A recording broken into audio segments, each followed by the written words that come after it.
Jueves 17 de noviembre, saludos señoras, señores, bienvenidos como cada día a este programa, a este repaso que hacemos cada mañana a las informaciones publicadas en los periódicos de Córdoba, tanto en versión papel, Diario Córdoba, ABC, El Día, como la prensa digital. Hoy, como cada jueves, nos acompaña Alfonso Alba. Alfonso, bienvenido. Muchas gracias. Gracias por tu visita, director, como saben, del diario digital Cordópolis. Bueno, hoy asunto recurrentes, como suele ser habitual en los periódicos, y algunos de ámbito nacional que también hay coincidencia. El diario Córdoba ha escogido para la apertura la ley del solo sí es sí, que sume al Gobierno en el desconcierto titular. Ahora hablamos un poquito de esta ley, aunque no nos toque nuestro ámbito. La foto que firma Manuel Murillo para el Día Mundial del Flamenco, que se celebró ayer. Este es un acto en el Teatro Cómico, creo que es el del Cómico, sí, creo que sí, donde se leyó el manifiesto del Día Mundial del Flamenco. Hubo un acto en la Puerta del Puente, que lo vieron en directo ayer, aunque se trasladó al CRV por el agua, y actividad por las mañanas, los colegios, en fin, mucha actividad en torno al Día Mundial del Flamenco. El diario ABC, en la apertura también es para el asunto de la ley del solo sí es sí, por una parte, en la foto al menos, y también el titular: el Gobierno hurtó al Congreso informes contra la ley Montero, que le llama la ley conocida como la ley del solo sí es sí. Igualdad solo envió alegaciones positivas de 16 plataformas sociales, desechó las objeciones de otras 17 y censuró la de los órganos consultivos, de algunos, porque conocimos, por ejemplo, la del GPJ, o sea, la sigla, Consejo General, que bueno, puso sus objeciones, aunque no eran objeciones vinculantes, simplemente fueron advertencias. También dice que el PSOE andaluz cree que Griñán es víctima de una cacería política en el caso ERE. El diario El Día habla en su apertura de una estadística del INE sobre la población. La población cordobesa envejece y eleva la media de edad a los 44 años. Bueno, eso tiene, ahora hablamos de esto con Alfonso, tiene dos factores: hay menos niños y y se amplía la esperanza de vida, con lo cual la población cada vez es mayor. Foto también, en este caso de Miguel Ángel Salas, para el Día del Flamenco, y bueno, en este caso sí que es el espectáculo que se hizo en la Puerta del Puente, el homenaje perenne al flamenco. Hubo el manifiesto, como les digo, casi al mismo tiempo, el del Teatro Cómico, y este en el teatro, en la calle, en el CRV. En la foto superior, el Córdoba prepara un ambiente de partido grande para el Linares, prácticamente está lleno, vendrán incluso personas de Jaén, de Linares, creo que hay 800 entradas, más los que vengan por otras vías, y se espera un partidazo del primero contra el segundo. Si el Córdoba ganara, abriría hueco; si el Córdoba no ganara, se queda como está, y si pierde, pues el Linares se pondría primero en la clasificación. La prensa digital, vamos con Cordópolis. Abre hoy Cordópolis hablando del ayuntamiento, la iluminación de la fachada del ayuntamiento paralizada y envuelta, en el caso infraestructuras, una iluminación parecida del Hotel Córdoba Center, luego hablamos con Alfonso, o el de la Corredera. El Corredera me refiero a la de la Ucocultura, de luces LED de colores, que por el momento está paralizado. Lo que están viendo es una reproducción de la infografía, pero no, del vídeo de la prueba, o sea que eso se quedaría así cuando funcione. También hay una información en torno a la natalidad. La natalidad aumentó en 2021 en Córdoba, justo después del confinamiento, levemente, pero es cierto que ha roto un poco la racha negativa de reducción de la natalidad que llevamos en las últimas décadas. Y también un debate interesante, ni machista ni feminista, titulado, lo leen ahí, un debate sobre el antifeminismo que ha resurgido en los jóvenes. Esto de yo no soy ni machista ni feminista, que al final uno tiene que ser algo, machista o feminista, luego hablamos también con Alfonso de este asunto. Bueno, empezamos por aquí, si les parece, el tema del machismo-feminismo. Con el tema de la ley del solo sí es sí, hay un pequeño gran lío. Básicamente lo que ha ocurrido, y si no que me corrija Alfonso, es que ha cambiado la tipificación legal, desaparece el abuso sexual, solo hay agresión, y se ha ampliado la horquilla, con lo cual había antes unos delitos que tenían una consideración y ahora pueden aplicarse la horquilla por el tramo más bajo, para que nos entendamos. Hay jueces que entienden que la ley no tiene por qué sacar de prisión a nadie, se puede mantener la misma agravante que había, y otros jueces que han entendido que aprovechan que la horquilla se reduce para poner la pena más baja y reducir condenas o incluso sacar a delincuentes de la prisión. Bueno, la verdad que es un debate amplio y curioso y que yo invito a hacerlo tranquilamente, porque todo tiene mucho que ver con nuestro Código Penal. El Código Penal español, y eso emana de la Constitución, no ve que las penas de cárcel sean un castigo, porque la cárcel se interpreta como una reinserción de las personas que supuestamente cometen errores o malas conductas y tienen que ser reinsertadas en la sociedad. Por eso tenemos un sistema penal garantista con las víctimas, pero también con los propios presos. Aquí lo que ocurre es que siempre que hay una reforma del Código Penal, puede haber una revisión de penas si tú has sido condenado por un delito, que ahora, digamos, si a ti te condenaron a 10 años de cárcel, pero ese delito te impusieron la condena del delito mínimo. Si ahora la pena mínima, en vez de ser 10 años, es 8, a ti te correspondería cumplir 8 años, no los 10 años. No sé si me he explicado. Sí, sí, no es automático, o sea, la revisión no es automática, hay que solicitarla, tiene que verla un juez, tiene que aceptarla, pero es verdad que la ley siempre es retroactiva a beneficio del reo. Ahí o sea, estamos. que ese asunto no es de ahora, eso lleva desde el primer momento desde la República, más bien. Esto ocurrió, y seguro que todos lo recuerdan, con la famosa doctrina Parot. El Tribunal Europeo de Derechos Humanos le dijo a España que tenía que aplicar un código penal en el que las personas condenadas no podían ampliar sus condenas después por esta reforma que hubo. Entonces se reformó ese código penal y empezaron a salir no solamente asesinos etarras de las cárceles, que ya habían cumplido su condena, sino también, por ejemplo, el chico condenado por el crimen de Alcácer, también salió, el violador del ascensor también salió. O sea, hubo, digamos que presos muy mediáticos que ya habían cumplido su condena, que una vez que se le aplicó la doctrina Parot, acabaron en la calle. Esto ocurrió también en el gobierno de Rajoy. O sea, que cuando hay una reforma del Código Penal, cuando todo se toca, y ahora estamos hablando mucho de, nos vamos a cargar el delito de sedición, que vale, que solamente se ha usado una vez en 40 años en España, ¿no? Y ahora vamos a reformar el delito de malversación.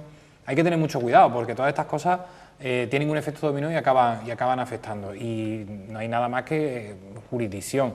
El presidente del gobierno ayer dijo que, bueno, que iba a esperar un poco a que el Supremo sentara jurisprudencia. Yo creo que la jurisprudencia está más que clara. Y ahora yo creo que toca aguantarse, entre comillas, con este error, porque va a ser peor el remedio que la enfermedad. Si el gobierno vuelve a modificar el Código Penal, ya no se le puede aplicar ese carácter retroactivo a los que ya se le ha rebajado la pena. Esa rebaja de la pena ya se mantiene, y de hecho esos abusadores sexuales van a cumplir menos años en la cárcel. Son revisiones de condena, no son rebajas automáticas, repito. La ley lo que establece es que cada vez que haya una modificación de un tipo delictivo, se puede aprovechar el recluso, el reo condenado, puede pedir que se revise su condena de acuerdo a la ley. Y si quisiera, por ejemplo, la Fiscalía que fuera al contrario, no saldría. El ejemplo que tú has puesto, mutatis mutandi, que dicen los abogados, al contrario, es decir, si a mí me condenaron por un delito a 10 años y cambia la tipificación y la condena son a 15, yo me quedo con los 10, no me agrava, siempre es beneficio del reo, por lo que decía antes Alfonso, de este concepto que tiene nuestra legislación en materia penal. En este caso, el problema ha sido que la ley unifica los delitos, en principio, para castigar los abusos como agresiones, pero al mismo tiempo ha ampliado la horquilla de la agresión y la reduce, con lo cual había agresiones sexuales que se consideraban tal en la anterior legislación y que ahora pueden solicitar una pena inferior.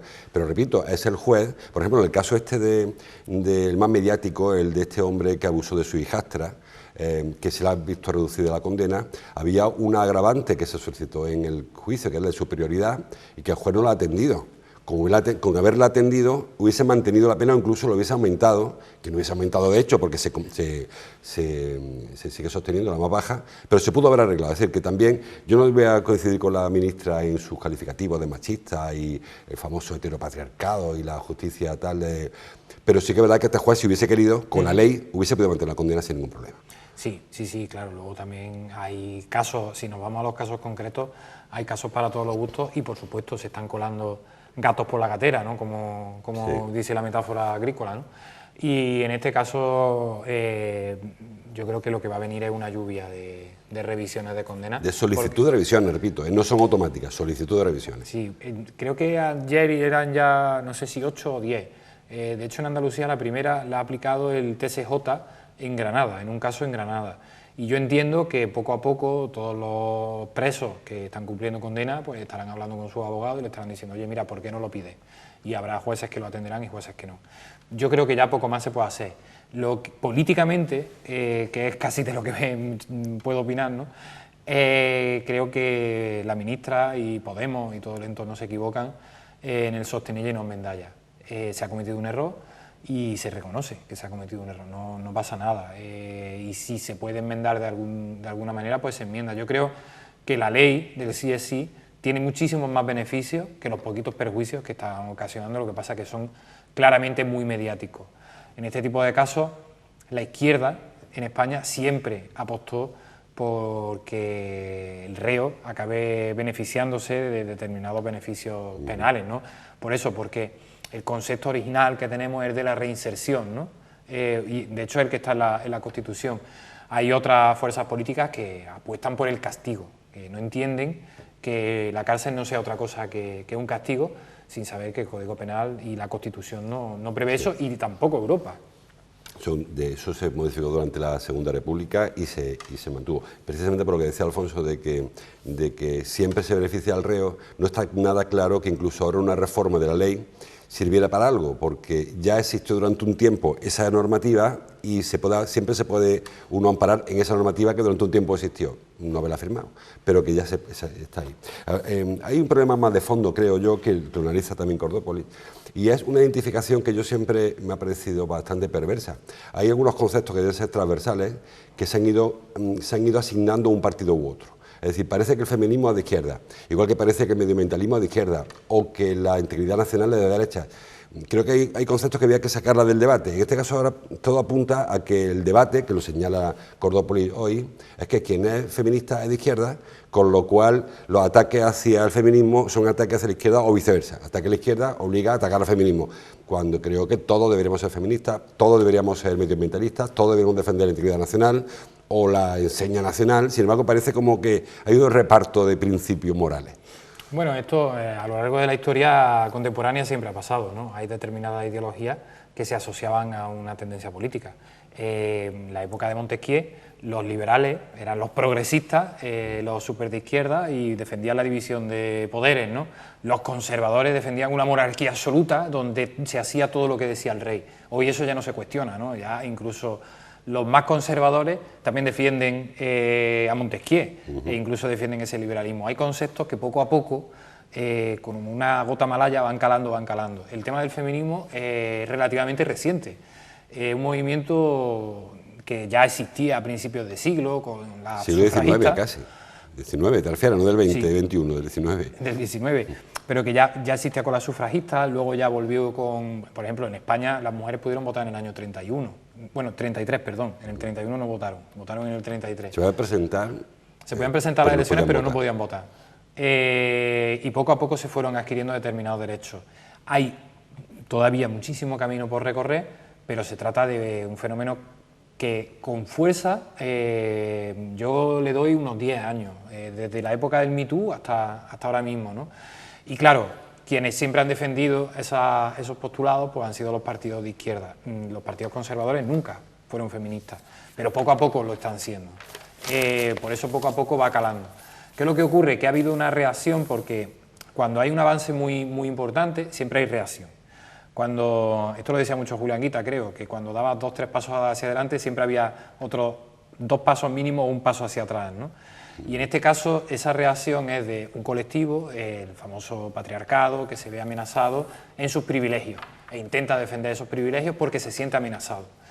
Cuando el feminismo lo que es transversal e integrador. Esto de equiparar feminismo a machismo es que no son dos cosas contrarias. El machismo es una ideología tóxica y el feminismo una ideología integradora. El feminismo lo que defiende es la igualdad entre hombres y mujeres. El machismo es que haya un género por encima del otro. O sea, no se puede equiparar, ¿no? Es como estas cosas tan tan equivalentes de blanco o negro. Sí, los supremacistas, ¿no? ¿Te refieres, no?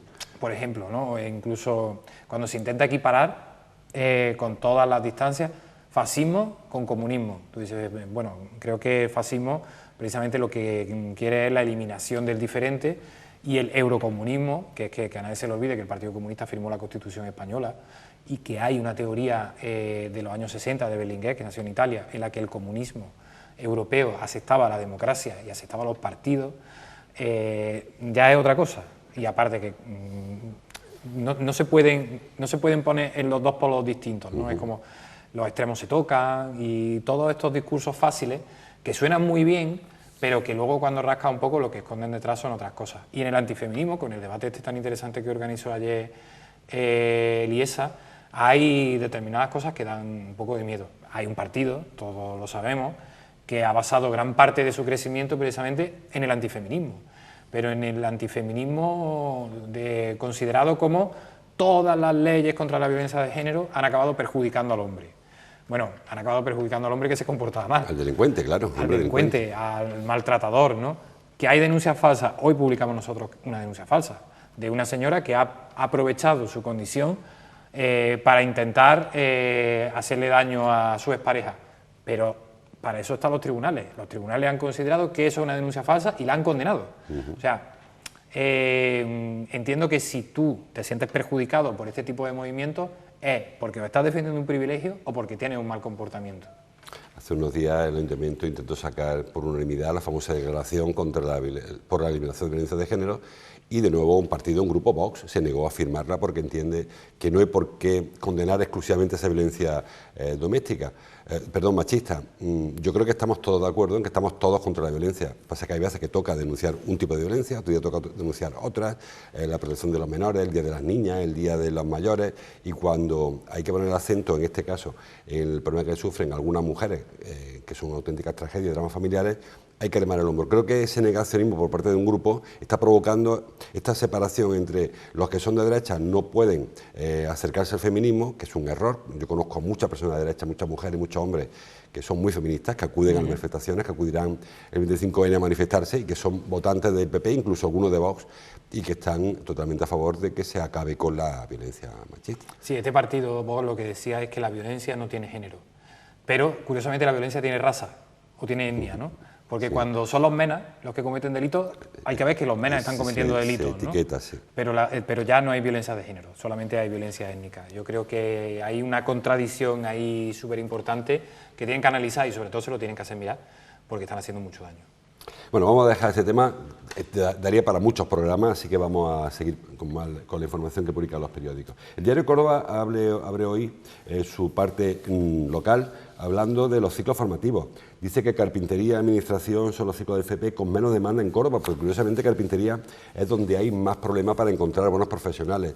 Es verdad que hubo una etapa en la que todo el mundo tiraba hacia la universidad porque era el gran destino de la formación y donde se salía mejor preparado. Luego se abrió con la FP Dual, sobre todo, una alternativa muy interesante, pero ahora hay que reorientarla, creo yo, porque estamos viviendo una serie de modas, una especie de modas, que si la informática, que si ahora el tema de la logística también, y algunas otras especialidades, y por ejemplo carpintería o albañilería, como alguna vez, o fontanería, que eran lo más habitual hace unas décadas, pues están sin alumnos y sin alumnas, y cuando se busca un buen carpintero, o un buen fontanero, o un albañil, pues te encuentras con que no están formados. Sí, esto tiene mucho que ver con la educación y también con cierto clasismo.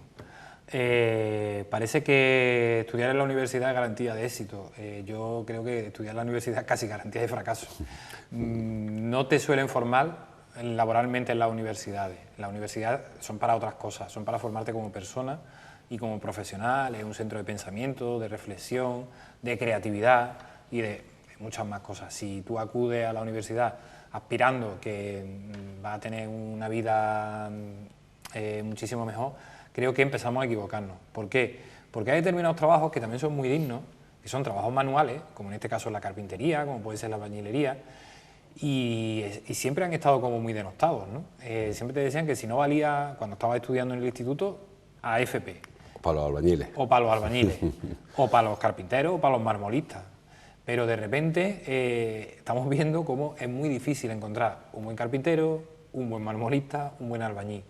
y que los que encuentras son muy caros, lógicamente. Ahora mismo yo no te voy a decir que los albañiles vivan estupendamente, pero sí que tienen unas condiciones laborales que muchos licenciados universitarios desearían, a pesar de tener un trabajo físico, porque el trabajo de albañil está muy expuesto, hoy está lloviendo, ¿no? Pero un albañil estaría a lo alto de un armario aunque lloviese, ¿no?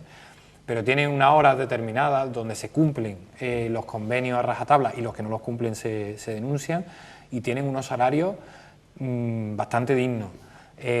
Yo creo que muchos de estos universitarios luego acaban siendo pues repartidores de globos, de pendientas, trabajando en bares, antes de encontrar su profesión. Y haríamos muy mal como país si no empezamos a enfocar un poco el futuro del trabajo aquí. Yo no seré el que diga que sobran facultades, pero sí que creo que los criterios de admisión deben empezar a cambiar. Y no puede ser que cualquiera estudie una carrera, pero me refiero a cualquiera entrando con un 5 raspado, bueno, un 4,8, digamos, ¿no? Hay determinados estudios que se tienen que reservar a los mejores estudiantes. Y sobre todo yo creo que es un tema de falta de pedagogía, ¿eh? El modelo, la FP Dual, si recuerdas, cuando se empezó a implantar en España, se llama el modelo alemán. Y era un poco blanquear el modelo, era darle, hombre, si lo hacen los alemanes, estará bien hecho, ¿no? Porque parecía, como decía Alfonso, que hay dos tipos de estudiantes, el bueno y el malo, el bueno para la facultad, el malo para la FP y el peor ya directamente a coger aceituna. Y se ha demostrado que no, los alemanes nos enseñaron que hay grandísimos profesionales que vienen de la FP, que acaban con titulaciones perfectamente homologables en Europa, con sueldos grandes, emprendedores que montan su propia empresa, su constructora o su empresa de fontanería y viven mucho mejor que otros. Y creo que falta un poco de pedagogía. Seguimos todavía leyendo los periódicos, seguimos recibiendo mensajes de que el que mejor vive es el que estudia medicina o el ingeniero o el que hace una carrera de informática, porque tiene mucha salida y sin embargo están en otro sitio de la salida. Creo que falta esa pedagogía y eso, que los institutos que hay, los colegios que hay orientadores, orienten de verdad. Que yo muchas veces, hombre, con todo respeto a los profesionales de esto, pero me parece que en ocasiones ese trabajo no se hace correctamente. No, desde luego, nosotros que somos de letras, las carreras de letras son las que peores salidas Si lo hubiesen orientado bien. Claro, y encima nosotros que somos de periodismo, creo que la Facultad de Periodismo de España todos los años licencian, me parece que son 3.500 personas. No hay empresas periodísticas para asumir 3.500 trabajadores, es que no existe, al año, es imposible, pero ni empresas periodísticas, ni gabinetes de prensa, ni agencias de comunicación, nada, absolutamente nada. Yo creo que está fatal orientado porque se le genera unas expectativas falsas, compañeros de facultad que no han trabajado ni han ejercido nunca, y no porque no sean válidos, sino porque no se les ha presentado la oportunidad, no han tenido suerte en muchos casos. Y es probable que, bueno, si se pudieran haber reorientado determinadas profesiones, como estamos hablando, pues vivirían bastante bien. Yo, en mi entorno, a la persona que más dinero cobra de mi entorno, estudió un FP.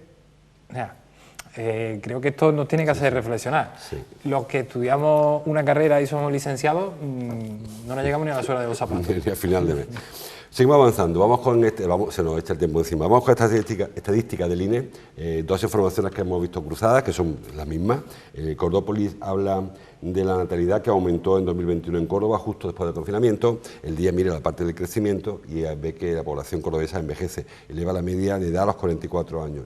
Bueno, es una tendencia que, aunque puntualmente, como señala el periódico digital, ha cambiado, pero bueno, la tendencia es que se ha retrasado el primer parto de las mujeres, con lo cual provoca cada vez menos periodo fértil, la conciliación laboral, en fin, una serie de factores que nos llevan a un decrecimiento poblacional, que yo en principio siempre he dicho que no es malo, que yo tampoco creo que la ciudad tenga que crecer eternamente y convertirse en una gran megápolis. Creo que la ciudad, el modelo que tenemos está bien, el número de habitantes está bien, es verdad que si fueran más jóvenes que mayores también estaría bien. Sí, es verdad que es preocupante el envejecimiento, pero estoy de acuerdo con lo que tú dices. Nosotros en la estadística de natalidad hay varios datos curiosos de cómo se ha comportado la natalidad desde 1975. El año con más nacimientos fue 76, con la tasa de natalidad más alta, pero desde entonces empieza a bajar, salvo pequeños periodos, ¿no? En el 92 vuelve a subir y luego sube en un periodo entre 2003 y 2008, que coincide con la llegada de inmigrantes a la provincia de Córdoba. Los inmigrantes en el 2008, tras la crisis, empiezan a irse y, bueno, no sabemos si están empezando a llegar, ¿no? Pero es curioso cómo, si queremos un reemplazamiento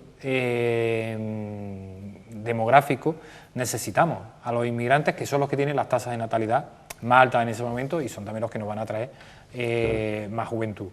Mientras tanto, ahora la tasa creo que estaba de nacimientos en 7,41 nacimientos por cada 1000 habitantes, pero es que la tasa de mortalidad está en más de 10, está prácticamente en 11. 7,44 según tu periódico, y la mortalidad en 10,72. Eso es, o sea, al final son como, hay una diferencia de 4, que incluso los movimientos naturales de la población, pues jóvenes que hayan nacido en Córdoba pero que se vayan a estudiar fuera, lo que está provocando es un decrecimiento demográfico en Córdoba.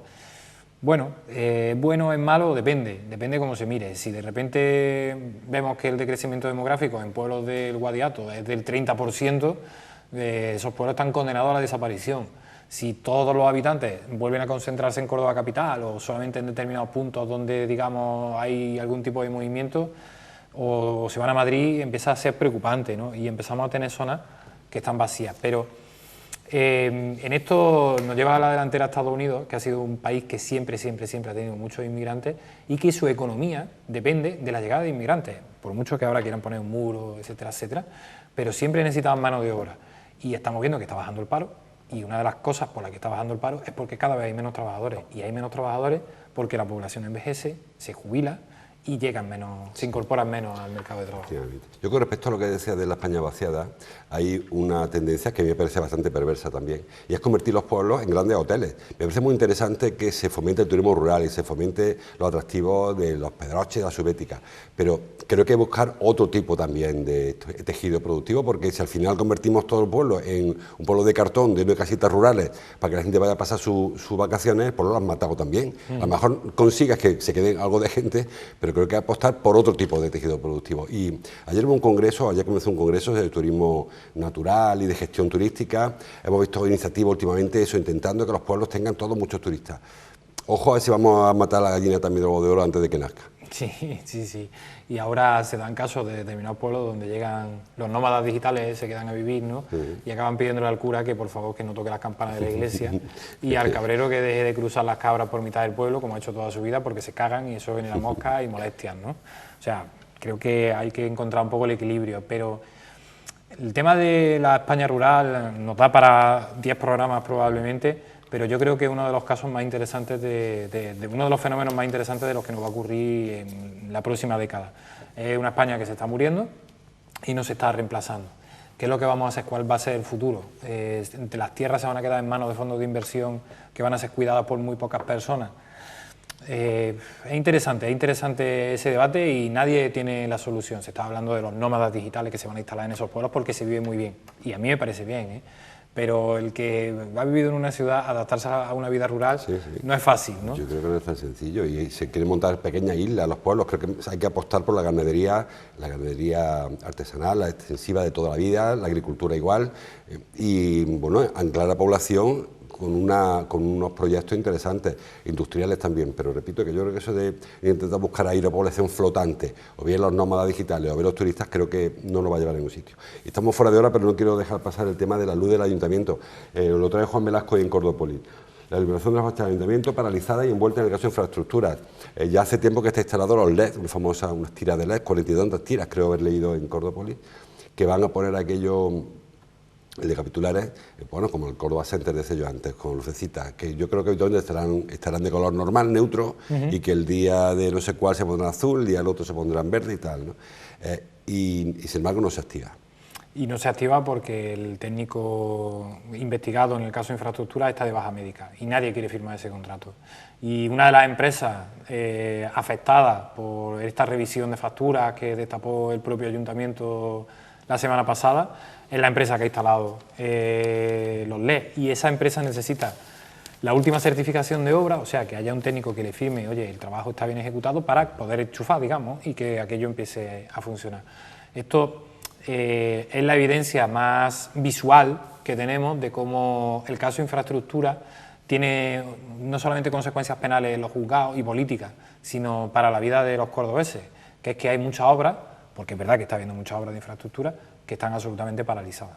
Claro, decía ayer, creo que lo leí, no sé si fue ayer, que hay ya incluso empresas que están planteando ir a los tribunales porque tienen facturas paradas Ellos dicen que las suyas también, que no tienen ningún problema, pero que las tienen paradas porque por este ahora celo en la investigación, después de tanto tiempo de manga ancha o aparente manga ancha, ahora de pronto se mira todo con lupa y empresas que llevan un año para cobrar facturitas de 500 o de 1.000 euros. Sí, en algunos casos son muchas facturas de 500 euros que hacen un montante más importante, ¿no? Y claro, de esas 200 facturas de las que ha hablado el ayuntamiento, que sabemos que es mucho dinero, ¿cuántas se han tramitado de manera irregular y cuántas no? Eso es fundamental, que la investigación avance rápido. Y sabemos que la rapidez y la diligencia no son virtudes de nuestra justicia. Eso no, sí, bueno, en la administración, en la rapidez, eso es una contradicción intrínseca. Bueno, pues hay mucha información, no da tiempo, hemos pasado ya de la hora, así que como cada día les invito a que sigan avanzando. El tema del flamenco, hay despliegue importante en todos los periódicos sobre los actos del Día Mundial del Flamenco, sobre la tramitación legal, por cierto, de la ley del flamenco, que será muy importante para el desarrollo de esta arte, de esta cultura y de esta tradición tan andaluza. Mucha información, como les digo, así que ahora bajen a comprar el periódico, entren en internet, escuchen la radio y sobre todo que vean la tele. Gracias, Alfonso, por tu visita. Gracias a vosotros. Te espero el jueves que viene y ustedes les espero mañana para despedir la semana. Hasta entonces, como siempre, gracias por su atención.